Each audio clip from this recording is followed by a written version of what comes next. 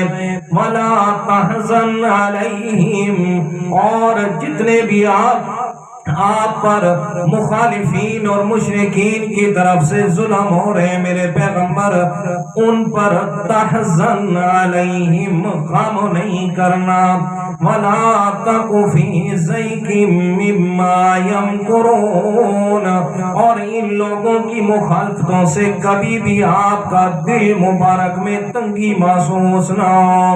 اب آگے فرمایا ان اللہ مع الذین اتقوا، میرے پیغمبر میں اللہ تعالیٰ آپ کے ساتھ ہوں، والذین هم محسنون، اور آپ کے علاوہ جتنے بھی آئے نا آپ کے نقش قدم پہ میں اللہ تعالیٰ ان ساروں کے ساتھ بھی رہوں گا۔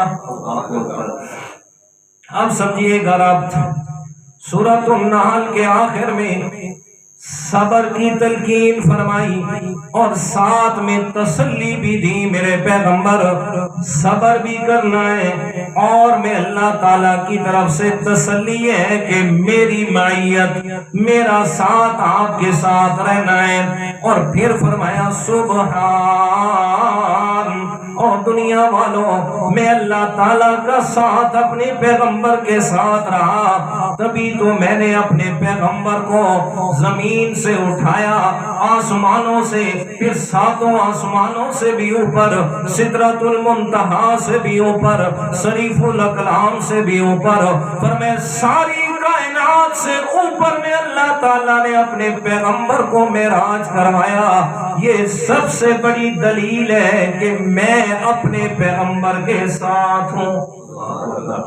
اب یہ جو صبر کا حکم دیا ہے یہ کون سے حالات تھے کہ جب میرے پیارے پیغمبر کو اللہ تعالیٰ صبر کا حکم دے رہے ہیں؟ آپ صلی اللہ علیہ وسلم وہ مکہ مکرمہ میں وہ جو پہلے 7 سال گزارے میرے پیارے پیغمبر نے انتہائی مشکلات کے اندر، اتنی مشکلات کہ کوئی بات سننے کے لیے بھی تیار نہیں ہے۔ میرے پیارے پیغمبر ایک ایک کی منتیں کر رہے ہیں، ایک ایک کے پاس جا رہے ہیں، او مکہ والوں میں ہوں تو آپ کا رشتہ داری، ہوں تو میں آپ کا تعلق داری، ذرا میری بات کو تو سنو، توجہ تو کرو، آپ کے لیے دنیا آخرت کی بھلائیاں سمیٹنے والا ہوں، پر میں آؤ نا میں تمہارے لیے آسانیاں کروں۔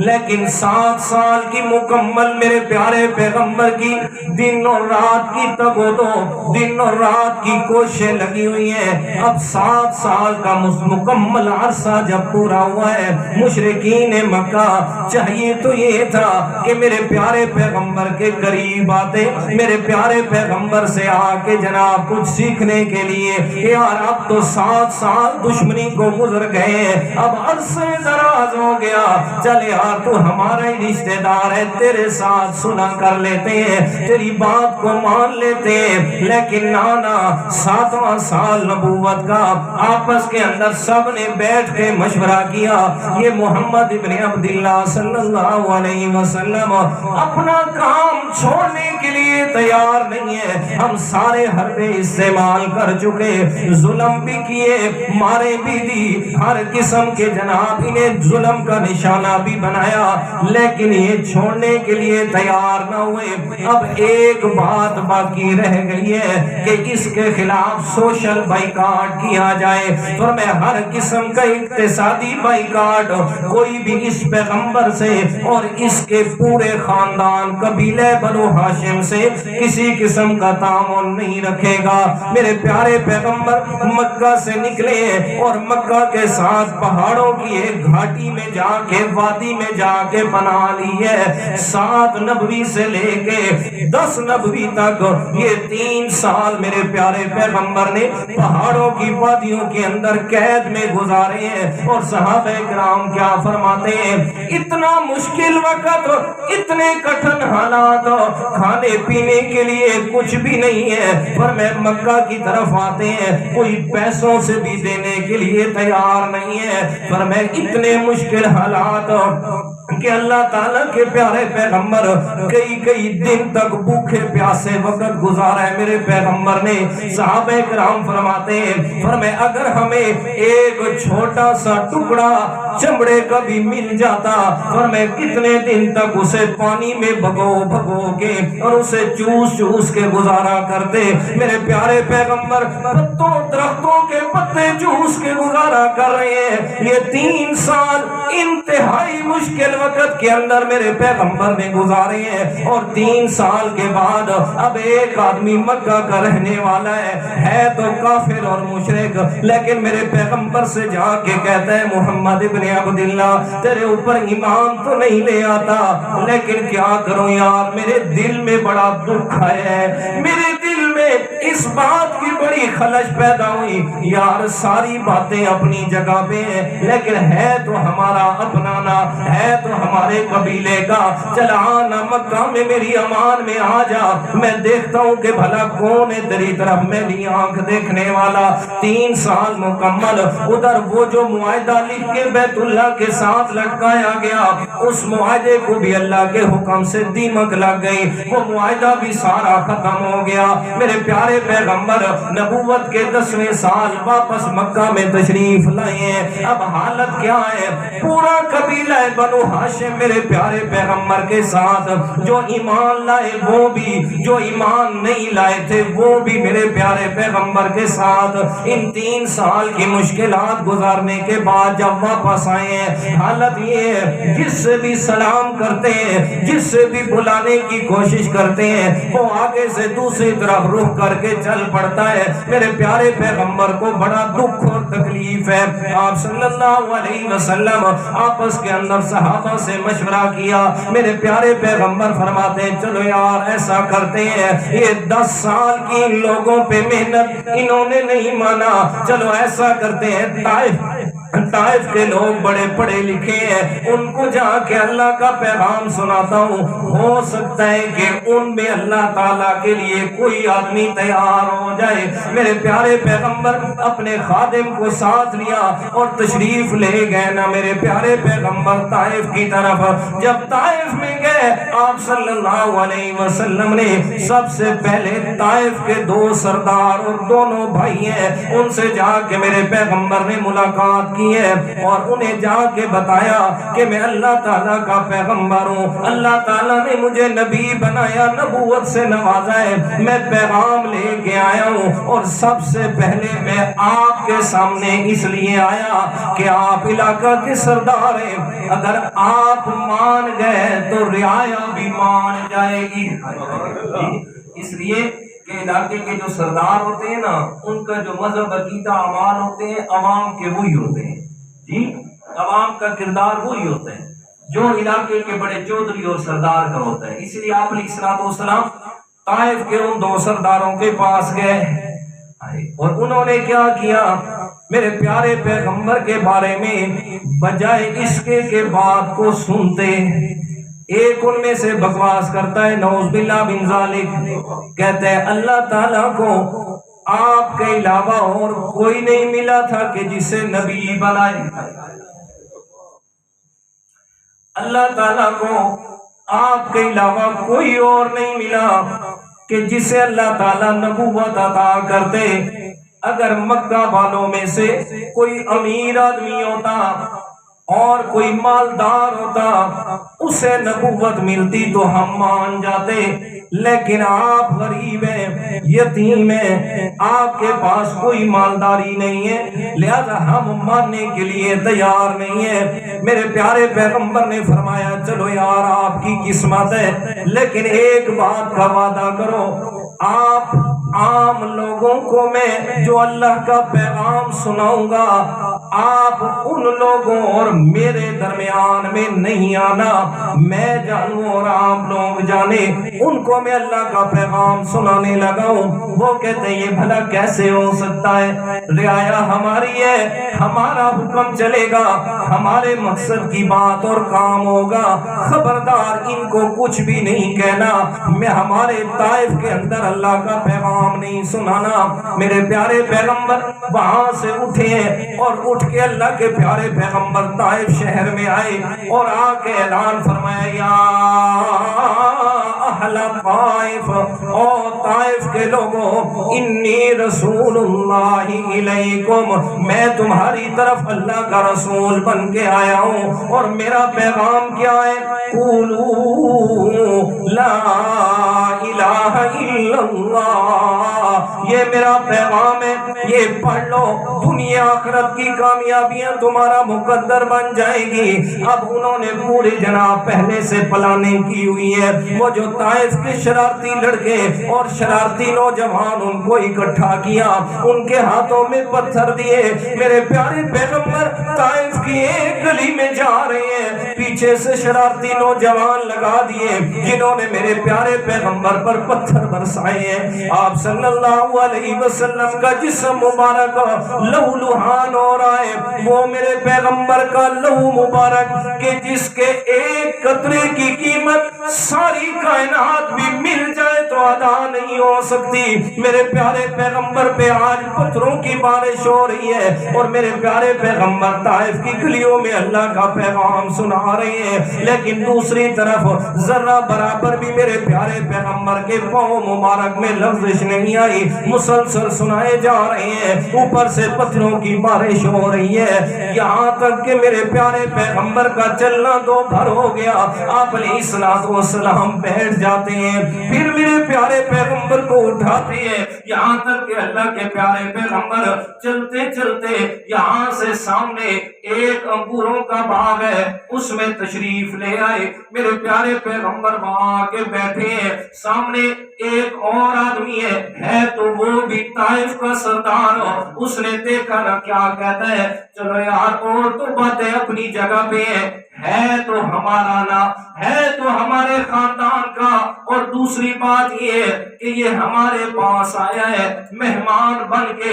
اس نے اپنے ایک غلام کو، اے اللہ، اس نے اپنے ایک غلام کو، میری طرف توجہ کریں بھائی، اس کو چھوڑیں، آواز تو میری آ رہی ہے نا آپ جلدی، ہاں، اس نے اپنے ایک غلام کو انگوروں کو ایک تھالی میں رکھ کے دیا، کہتے جاؤ اس کو دے کے آؤ، لیکن خیال کرنا اس کی بات نہیں سننی، اس کی بات نہیں سننی، اس سے بات نہیں کرنی، بس یہ دے کے اور اسے کہنا ہم تجھے اپنے قبیلے اور اپنے خاندان کا واسطہ دیتے ہیں، ہمارے اس ہدیے کو واپس نہ کرنا۔ طائف والوں نے آپ پہ بڑا ظلم کیا ہے، میرے پیارے پیغمبر نے ان کا تحفہ قبول فرمایا۔ انتہائی میرے پیارے پیغمبر زخمی حالت میں، اور وہ جو عطاس نامی غلام لے کے آنے والا تھا، میرے پیارے پیغمبر نے پوچھا تو کون ہے، کہاں سے؟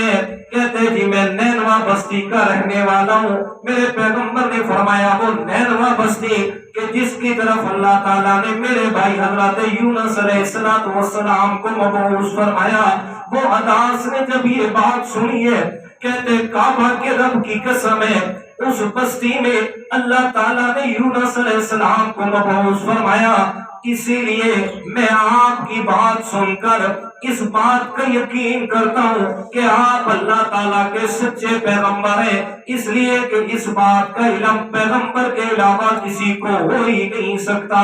بہرحال پیچھے سے اس نے ادھر ہی بیٹھے غصے میں آواز دی، کہتے عطاس تجھے کہے بات نہیں کرنی، پھر تو باتوں پہ کھڑا ہوئے، جلدی واپس آ۔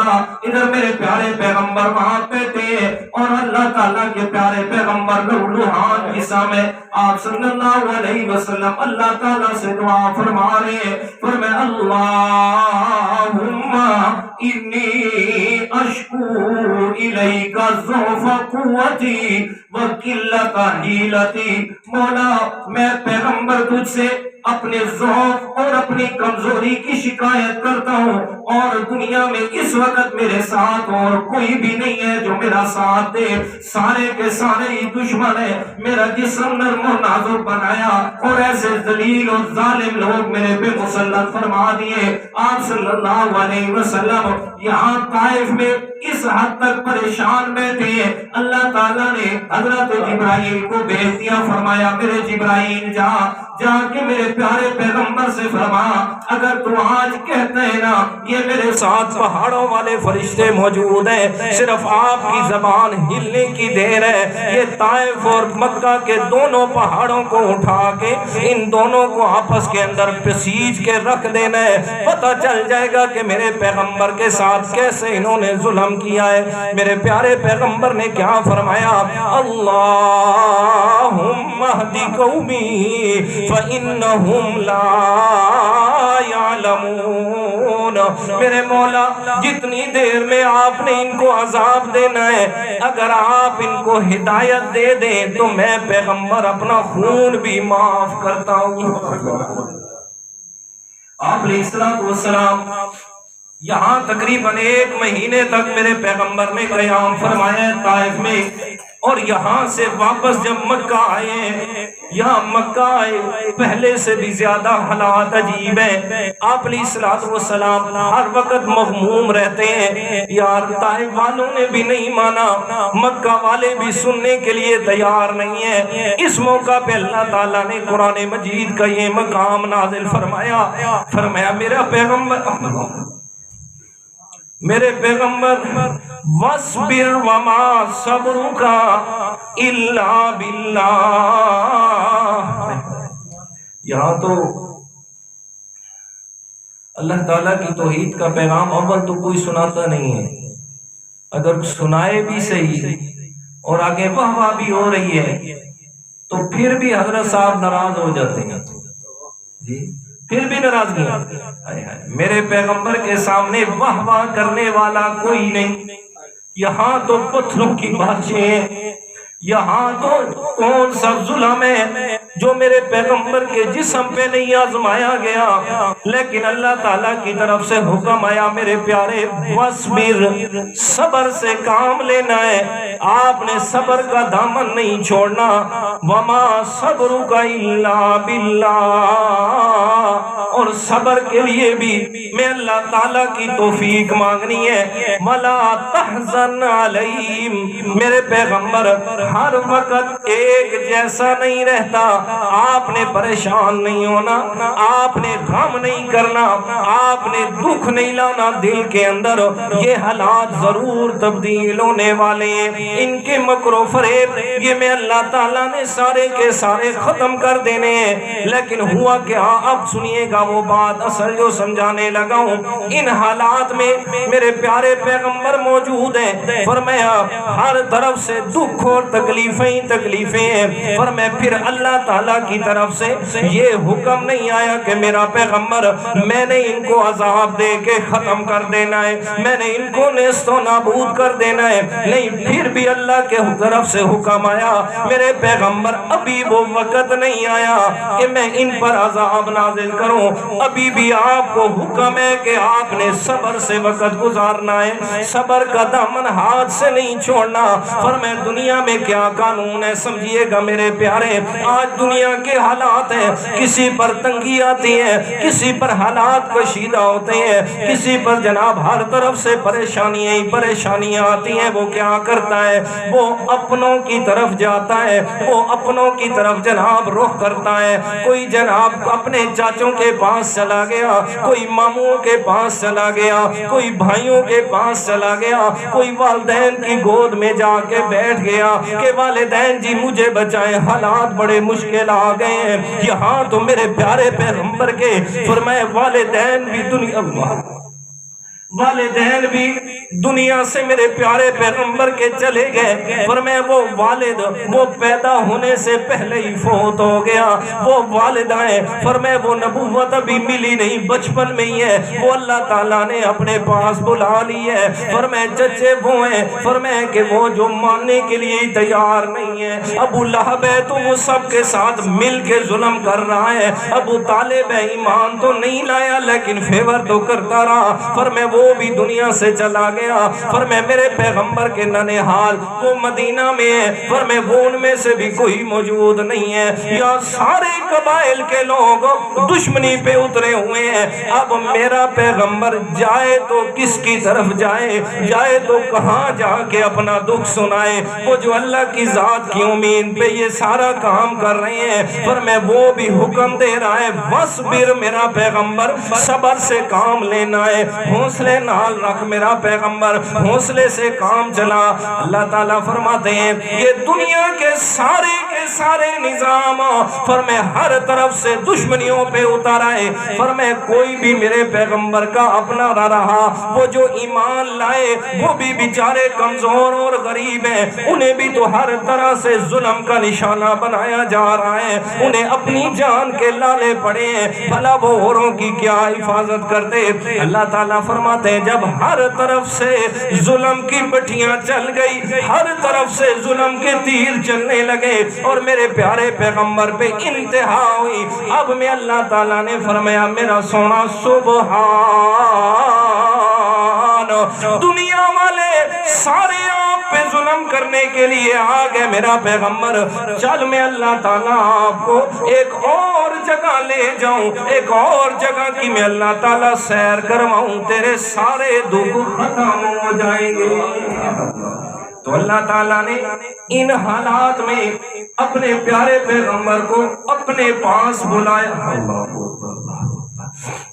یہ فرمایا نا ان اللہ مع الذین اتقوا والذین هم محسنون، یہ فرمایا میرا سونا پریشان نہیں ہونا، وہ جو صبر کا حکم بھی میری طرف سے تھا، فرمایا پریشان نہ ہو، یہ حکم بھی میری طرف سے تھا، ان کی طرف سے آنے والے مصائب پہ دل میں تنگی نہ لانا، یہ بھی حکم میری طرف سے تھا۔ میرا پیغمبر کیوں تھا؟ اس لیے کہ ان اللہ مع الذین اتقوا، میں اللہ تعالیٰ تیرے ساتھ ہوں، میں اللہ تعالیٰ کی معیت، میں اللہ تعالیٰ کی مدد، میری نصرت، میری دوستی، میری محبت، میری الفت، میرا پیغمبر ان ساری چیزوں کا مرکز میں اللہ تعالیٰ نے آپ کی ذات کو بنایا ہے۔ آ میرا سونا اگر یقین ان لوگوں کو نہیں آ رہا، آؤ میں اللہ تعالیٰ اپنی اس محبت کا ایک چھوٹا سا خاکہ دکھا دوں۔ فرمائے سبحان الذی اسری بعبدی لیلا من المسجد الحرام الى المسجد الاقصی، میں اللہ تعالیٰ نے بڑے انتظام فرمائے اس رات کے اندر۔ فرمائے پہلا انتظام میں اللہ تعالیٰ نے کیا کہ میرے محبوب کو میرے پاس لے کے آنا ہے، انتظام یہ فرمایا حضرت جبرائیل علیہ السلام کو بھیجا ہے، فرمائے 70,000 فرشتے ساتھ بھیجے، فرمائے جاؤ نا میرے پیارے پیغمبر کو بڑے پروٹوکول کے ساتھ لے کے آنا ہے، اور ساتھ میں جنتی سواری براق کو بھی بھیجا، فرمائے اس پہ میرے پیغمبر کو سوار کرنا ہے۔ حضرت جبرائیل فرمائے یہ ایک لمبا چوڑا پروٹوکول،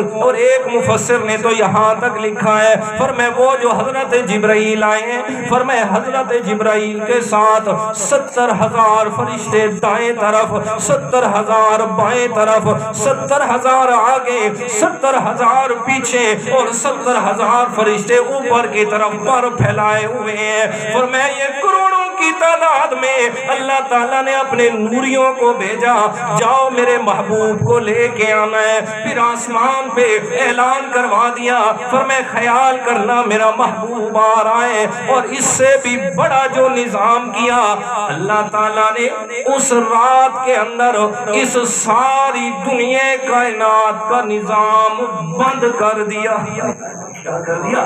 جام کر دیا، روک دیا، بند کر دیا، اس لیے کہ آج میرا محبوب ملنے آ رہا ہے۔ یہ فرمایا نا لیلن، رات کے ایک حصے میں، رات کے ایک حصے میں، یہ نہیں کہ ساری رات لگ، لیلن رات کے ایک حصے میں سیر کروائی اپنے پیغمبر کو۔ اللہ اکبر۔ حضرت سید عطا اللہ شاہ صاحب بخاری رحمت اللہ تعالی علیہ، ان سے کسی نے پوچھا، انہوں نے کہا جی رات کے ایک حصے میں کیسے ہو سکتا ہے جی، رات چھوٹی سی، خود آپ حدیث بیان کرتے ہیں کہ ایک آسمان سے دوسرے آسمان کا فاصلہ، یہ پچھلے جمعے پہ بھی میں نے بتایا تھا، 500 سال کی مسافت کے برابر، ایک آسمان سے دوسرا آسمان، پھر رات کے حصے میں کیسے ہو گیا؟ تو حضرت شاہ صاحب نے فرمایا کہ اسلام آباد کے اندر جو رہنے والے ہیں وہ اچھے طریقے اس بات کو جانتے ہیں کہ اگر کسی روڈ سے یا سڑک سے کسی بادشاہ نے، باہر کے ملک کا کوئی بادشاہ آیا ہوا ہے یا اپنے ملک کا وزیر اعظم ہے، صدر ہے، اس نے گزرنا ہے تو کیا ہوتا ہے؟ پہلے اس کی تیاریاں کی جاتی ہیں، صفائیاں کی جاتی ہیں، تیاریاں کی جاتی ہیں، پھر سیکورٹی کا انتظام کیا جاتا ہے، اور پھر عین وقت جب آتا ہے نا کہ یہاں سے اب اس نے گزرنا ہے، فرمایا گاڑی والے بھی نہیں گزر سکتے، سائیکل والے بھی نہیں، پیدل والے بھی نہیں، سارے کے سارے لوگوں کو روک دیا جاتا ہے، پورے شہر کا نظام اس جگہ پہ بند کر دیا جاتا ہے، جب وہ آتے ہیں گزر جاتے ہیں، جب وہ گزر گئے اس کے بعد اسی طرح سسٹم کو بحال کر دیا جاتا ہے۔ فرمایا جس وقت اللہ تعالیٰ کے پیغمبر نے اپنے رب کے ہاں جانا تھا، اللہ تعالیٰ نے کائنات کا نظام روک کے رکھ دیا، اور میرے پیارے پیغمبر وہ جو گھر میں تھے مشہور ہیں، وہ جو واپس آئے تو کنڈی ہل رہی تھی، وہ جو وضو والا پانی اسی طرح چل رہا تھا، اتنی دیر میں آ گئے۔ فرمایا جب میرے پیغمبر یہاں سے چلے نا، میں نے دنیا کا نظام روک دیا، اور پھر اس کے بعد جب میرے پیارے پیغمبر واپس آئے، دنیا کے نظام کو میں اللہ نے اسی طرح چلا دیا۔ یہ اپنے پیغمبر کا پروٹوکول دیا جی، پروٹوکول تو سمجھتے ہیں نا جی، پر میں بڑے اعزازی سارے کام کیے تاکہ میرے پیارے پیغمبر کو وہ جو پیچھے 10-11 سال کے دکھ تکالیف تھی نا، وہ جو 11-12 سال میرے پیارے پیغمبر مسلسل تکالیف کے اندر گزارے ہیں، ایسی جگہ کی سیر کرواؤں کہ وہ ساری چیزیں میرے پیارے پیغمبر کو ختم، وہ دکھ، وہ تکالیف، وہ سب کے سب ختم۔ فرمایا ایسی جگہ کی اللہ تعالیٰ نے اپنے پیارے پیغمبر کو وہ سیر کروائی، اور پھر میرے پیارے پیغمبر یہاں اپنے گھر سے، مسجد حرام سے یہاں سے اٹھے، مسجد اقصیٰ، پھر مسجد اقصیٰ سے آگے وہ جو جنت جہنم کے نظارے، اور ساتھ میں کن کن گناہوں کی کیا کیا سزا ہونی ہے، کیا سزا ہو رہی ہے، وہ آگے سارے اللہ تعالیٰ نے نظارے کروائے۔ یہاں تک بات کو میں روک رہا ہوں، انشاءاللہ یہاں سے آگے میں نے شروع میں عرض کیا تھا کہ معراج کا جو واقعہ ہے سو صرف پس منظر ربط بیان کر کے اس کو تکمیل کی طرف میں اگلے جمعے پہ لے جاؤں گا بشرط زندگی۔ یہاں صرف 22 رجب کے حوالے سے میں چند باتیں عرض کرتا ہوں۔ دیکھیں جی، سیدنا حضرت امیر معاویہ رضی اللہ تعالی عنہ، یہ وہ مظلوم صحابی ہیں کہ جن پر خاص کر مورخین نے انتہا درجے کا انہیں نعوذ باللہ من ذالک برا بنا کے پیش کیا ہے۔ پتہ نہیں کیا سے کیا ایسے ایسے بکواسات کیے ہیں کہ جو ایک عام آدمی کے لیے بھی مناسب نہیں ہے، کہ ایک عام آدمی جو ہے اس کے لیے بھی وہ باتیں مناسب نہیں ہے جو ان کے بارے میں بکواس کیے گئے۔ اور پھر افسوس یہ ہوتا ہے اس بات کا کہ اہل سنت والجماعت کا دعویٰ کرنے والے لوگ سو وہ بھی انہی مورخین کی باتیں پڑھتے ہیں، انہی مورخین کی زبان بولتے ہیں کہ جو اہل روافظ ہیں، جن کا دور تک اسلام، قرآن اور سنت سے تعلق ہی نہیں ہے، انہیں پتہ ہی نہیں ہے حقیقت حال کیا ہے۔ میں صرف ایک بات کرنے لگا ہوں، توجہ کیجئے گا، بات کر کے ختم کرتا ہوں۔ میں کہتا ہوں جی ساری باتیں تم اپنے پاس رکھو، مجھے صرف اس بات کا جواب دے دو، کیا حضرت امیر معاویہ کو صحابی رسول مانتے ہو یا نہیں مانتے؟ بس سمپل سی بات ہے۔ اور دنیا کائنات کا کوئی بھی آدمی، بڑے سے بڑا مورخ، چاہے ایک دفعہ نہیں 10 دفعہ ماں کے پیٹ سے پیدا ہو کے آ جائے، وہ اس بات کا انکار نہیں کر سکتا کہ حضرت امیر معاویہ صحابی نہیں تھے۔ جس وقت اس بات کا اقرار کرتے ہو نا کہ حضرت امیر معاویہ صحابی تھے، تو پھر سارے کے سارے وہ اعتراضات ہیں نا، وہ سب کے سب تمہارے گن میں مل جاتے ہیں۔ اس لیے کہ کوئی بھی صحابی ہے، اس کو ہم نے تاریخ کی باتوں میں نہیں تولنا، اس کو تاریخ کے اوراق میں ہم نے نہیں ڈھونڈنا، بلکہ صحابی رسول ہے تو اس کو ہم نے پیغمبر کی زبان سے اور اللہ تعالیٰ کے کلام سے ڈھونڈنا ہے۔ جی، اس لیے کہ صحابہ کرام جو ہیں وہ تاریخی شخصیات نہیں ہیں، بلکہ صحابہ کرام قرآنی شخصیات ہیں۔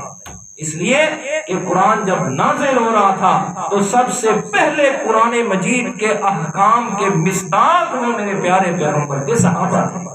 جی، وہ جو حکم ہوا نا اقیموا الصلاۃ، وہ آپ اور مجھے نہیں ہوا پہلے، ہمیں تو بعد میں ہوا۔ جی، سب سے پہلا حکم یہ کہ نہیں ہوا صحابہ کرام۔ جی، اور جو ان کو حکم ہوا نا تو پھر انہوں نے اس نماز کو جو قائم کیے نا، وہ جو اپنے اخلاق اور کردار کو سنوارا ہے، سو وہ کسی 14ویں صدی کے ملا سے نہیں، بلکہ انہوں نے اپنے اخلاق اور کردار کو سنوارا میرے پیارے پیغمبر کی سیرت کے آئینے کے اندر۔ جی، سیرت کے آئینے میں انہوں نے اپنے کردار کو سنوارا ہے۔ اب اگر کوئی آدمی کسی صحابی پر بکواس کرتا ہے، کسی پر تان کرتا ہے، اس کے کردار پر کوئی بھی سوال اٹھاتا ہے، تو یہ اس کا سوال سب سے پہلے میرے پیارے پیغمبر کی تربیت پہ جائے گا۔ جی، ان کی تربیت پہ جائے گا کہ وہ جو 23 سالہ نبوی دور گزار کے گئے، انہوں نے اپنے شاگردوں کی کیسی تربیت کی تھی، انہوں نے تربیت کیسی کی تھی۔ اور پھر دوسری بات یہ رب کی طرف جائے گی کہ رب نے جو صحابہ کرام کے بارے میں فرمایا، اولئک هم المفلحون، اولئک هم الراشدون، اولئک هم المؤمنون حقا۔ میرے پیارے پیغمبر، دنیا کائنات کے اندر اگر کسی نے حق سچ کے مومن دیکھنے ہیں تو وہ تیرے صحابہ ہیں۔ جب رب ان کے بارے میں کہہ رہا ہے اور رب یہ کہہ رہا ہے کہ میں اللہ تعالیٰ نے جی وَلَٰكِنَّ اللَّهَ حَبَّبَ إِلَيْكُمُ الْإِيمَانَ وَزَيَّنَهُ فِي قُلُوبِكُمْ وَكَرَّهَ إِلَيْكُمُ الْكُفْرَ وَالْفُسُوقَ وَالْعِصْيَانَ۔ میرے پیغمبر، میں اللہ تعالیٰ نے تیرے صحابہ کرام کے دلوں سے کفر بھی، فسق بھی، فجور بھی، عصیان اور نافرمانی بھی، ان ساری چیزوں کو نکال دیا ہے، ان ساری چیزوں کی نفرت تیرے صحابہ کے دلوں میں رکھ دی۔ اور پھر محبت کس بات کی ہے؟ وَلَٰكِنَّ اللَّهَ حَبَّبَ إِلَيْكُمُ الْإِيمَانَ وَزَيَّنَهُ فِي قُلُوبِكُمْ۔ میں اللہ تعالیٰ نے تیرے صحابہ کے دلوں میں ایمان کی محبت کو بھر دی ہے، ایمان کی محبت کو بھر دیا۔ اب جن کے دلوں میں ایمان رکھے اللہ تعالیٰ، جی اللہ تعالیٰ فرمائے کہ میں نے ان کے دلوں میں ایمان رکھا ہے اور میں نے ان کو ہر قسم کی نافرمانی سے دور رکھا ہے، یہ رکھ کے پھر اعلان فرمایا اولئک هم الراشدون۔ اب اگر کوئی ہدایت یافتہ لوگ ہیں تو وہ میرے پیغمبر کے صحابہ ہیں، وہ میرے پیغمبر کے صحابہ ہیں۔ اب ہم آ گئے جی 14ویں 15ویں صدی میں، اور ہمیں 14 صدیاں تو کسی کو نظر نہ آئے وہ اعتراض۔ اور اب آ کے مفکرین اور یہ جناب جو کیا کہتے ہیں اسے، گلیاں تے موٹر سائیکل جوڑن والے انجینئر، انہیں نظر آ گئے صحابہ کرام کے اندر اعتراضات، جی فلانا صحابی این آئی تے فلانا این آئی، جی اور پھر ایسے ایسے تاریخ کے اندر بکواس لکھے ہوئے حیران ہوتے ہیں۔ کہتے ہیں جی بنو ہاشم اور یہ قبیلہ بنو ہاشم اور بنو امیہ، ان دونوں میں شروع سے دشمنی تھی۔ کیسے جی؟ کہتے جی امیہ اور ہاشم یہ دونوں اکٹھے پیدا ہوئے تھے اور ان دونوں کی نا پیٹھیں آپس میں ملی ہوئی تھی، اور پھر پیدائش کے بعد ان کو تلوار کے ساتھ الگ کیا گیا۔ کس کے ساتھ؟ تلوار کے ساتھ الگ کیا گیا۔ جو پہلے دن سے تلوار چلی نا ان دونوں کے اندر، آخر تک ان کی دشمنی ہی رہی۔ اب میں آپ سے ایک بات پوچھتا ہوں، سارے کے سارے ماشاءاللہ صاحب عقل لوگ بیٹھے ہوئے ہیں، یہ جو دو بچے اکٹھے پیدا ہوتے ہیں ان کا آپس میں کیا رشتہ ہوتا ہے؟ بھائی ہوتے ہیں نا بھائی صاحب، استاد جی بھائی ہوتے ہیں. اب ہاشم اور بنو امیہ یہ بھائی نہیں ہے، یہ ماما بہن. کیا ہے جی؟ اور مجھے یہ تو بتاؤ وہ کون سی ماں ہے جیڑی ایک مامے تے بڑے نو پٹھا جاندی پئی ہے؟ اور یار بات کرنے والوں کو عقل بھی نہ آئی، ان کے رشتوں کو بھی نہ جان سکے کہ یار ان کا آپس میں رشتہ کیا ہے، تھوڑا سا لوگوں کے سامنے انہوں کو پٹھا کر کے پیش کرے دے بہن. کیا بکواس لکھی ہے. میں نے آپ کو ایک بات بتائی ہے، ایسے بیسیوں جھوٹ ہے جو تاریخ کے پڑھ کے نا، اور جنہیں پڑھ کے ان ساری باتوں کو پھر جناب اکسایا جاتا ہے جی بنو امیہ تو نہیں کیتا، انہوں نے تو نہیں کیتا، تے فلان کیتا تے ڈھنکان کیتا، اور پھر بات کو آگے ختم کیا جاتا ہے اس بات پر کہ جی حضرت معاویہ نے یزید کو ولی عہد بنایا، انہوں نے حضرت حسین کو شہید کیا، تو یہ جو ان کی غلطی تھی نا یزید کو ولی عہد بنانے کی، اسی وجہ سے حضرت معاویہ قابل احترام نہیں ہے. کیا ہے؟ قابل احترام نہیں. تو یہ ایک الگ سے بات ہے یزید حضرت حسین. میں اس طرف نہیں جاتا، میں آپ کو ایک پتے کی اور بات بتاتا ہوں. حضرت نوح علیہ السلام کا بیٹا جو کافر تھا، جی کافر تھا کہ نہیں تھا؟ جی وہ تو قرآن کہہ رہا ہے کنعان. اب کہو جی حضرت نوح علیہ السلام تو تے کرو گا. ایک مثال ہے، تاریخ کی بات مان بھی لے جو اس کی حقیقت نہیں ہے. میں ایک مثال دے رہا ہوں کہ اگر ایک مثال میں مان بھی لے ہم تاریخ کی بات، تو میرا سوال یہ ہے کہ نوح علیہ السلام کا بیٹا جو کافر تھا، تو اب کیا کہو گے؟ نعوذ باللہ من ذالک، نوح علیہ السلام قابل احترام نہیں ہے؟ کیا بکواس ہے یار. اس لیے خدا را صحابہ کرام کے بارے میں اپنے آپ کو اور اپنی زبانوں کو کنٹرول میں رکھو، وگرنہ کیوں یہ ایسی ہستیاں ہیں میرے پیارے کہ ان پر تان کرنے کی وجہ سے ان کی شان میں تو کمی نہیں ہوگی، ہم ایمان سے خالی ہو جائیں گے. بس اپنے ایمان کو بچانے کے لیے جو ہے وہ اس بات پر اپنے آپ کو کاربند رکھنا ہے کہ کسی صحابی کے بارے میں کوئی زبان سے زبان لفظ نہیں نکالنا. اگر نکالو گے تو پھر اپنے ایمان کی خیر منانا. بہرحال یہ چند باتیں میں نے اس لیے عرض کی ہیں جو صرف وگرنہ حقائق بہت زیادہ ہیں. میں اس میں شروع ہو جاؤں اور بہت ساری جو تفصیل ہو جائے گی لیکن بات بڑھ جائے گی. میں صرف اتنی آپ کو بات سمجھا دی ہے کہ صحابی اگر مانتے ہو حضرت معاویہ کو تو پھر اپنی زبان بند رکھو. بس صحابی کا لفظ آ گیا، اب زبان بند، اب کوئی بات نہیں کرنی، وگرنہ قرآن مجید کی مخالفت کرتے ہوئے ایمان سے خالی ہو جاؤ گے. اللہ تعالیٰ عمل کی توفیق عطا فرمائے. وما علینا الا البلاغ.